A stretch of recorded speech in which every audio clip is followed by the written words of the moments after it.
Hello guys, welcome to a new episode of G.A.S Super Freak.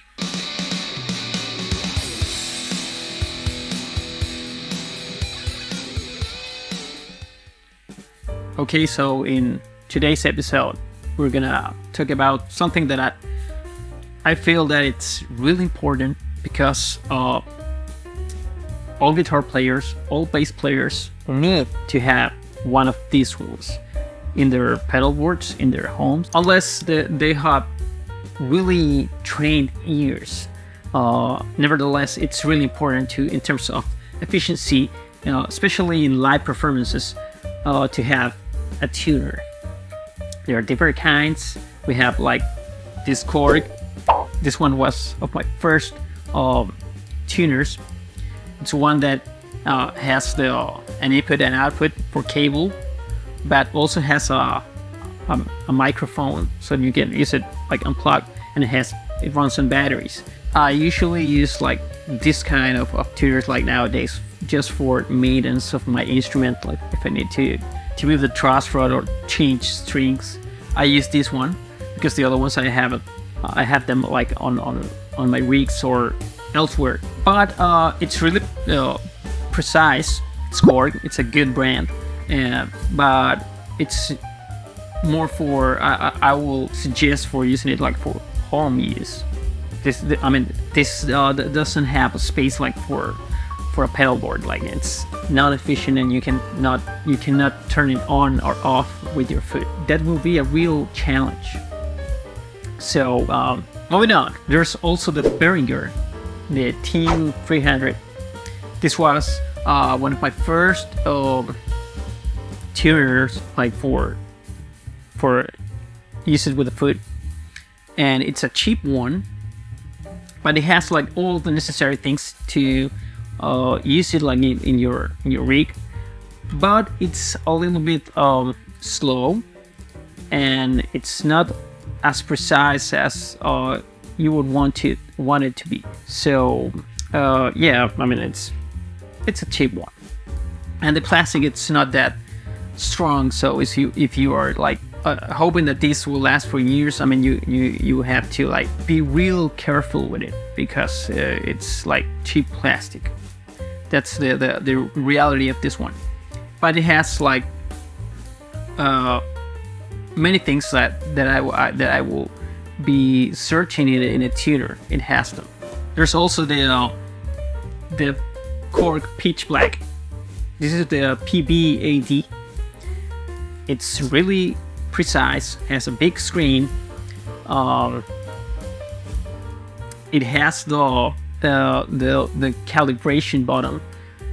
So if you want to calibrate in a different tuning, if you are searching for change the A, the standard, that's 440. You're searching for 437.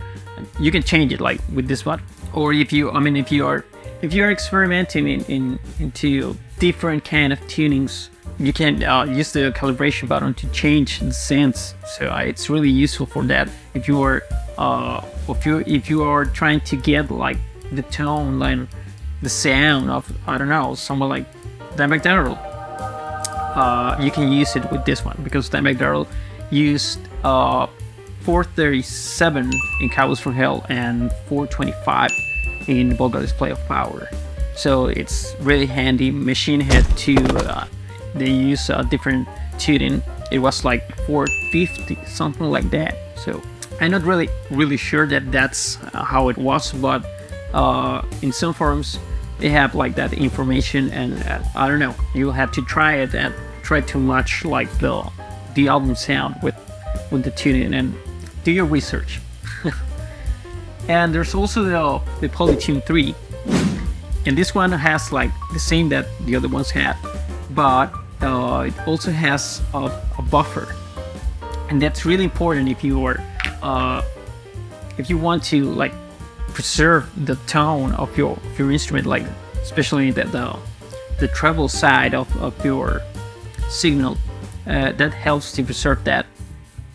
So I would definitely suggest you to have a buffer for your guitar players. And in bass it's different, the buffer, but we can discuss that in another video. But for guitar, this one it's like really good. And also, I mean, if you have like another buffer in a pedal, you can use this one and it will do the same, but this one is saving you space. That's why I prefer this one. This one also has like a mini version, which it's more compact, but you don't have like the second, you don't have that output for giving power to another pedal. So if you're short of power outputs in your power supply, that's really handy. I mean, this one has it too, and I think that like this one doesn't have one. So that's something to consider. But if you want to save space, I would recommend like the mini version of this one that also has buffer but doesn't have like that extra output for giving like power to other pedals.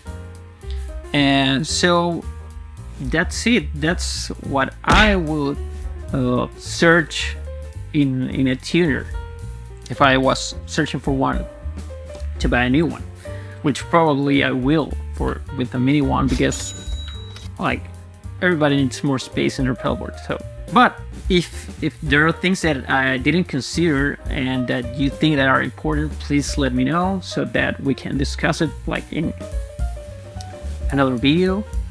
So please let me know down in the comment section, please. And I also invite you to subscribe, and please leave a thumbs up in this video so that I can continue doing videos with the help of you. So that's it. Bye guys.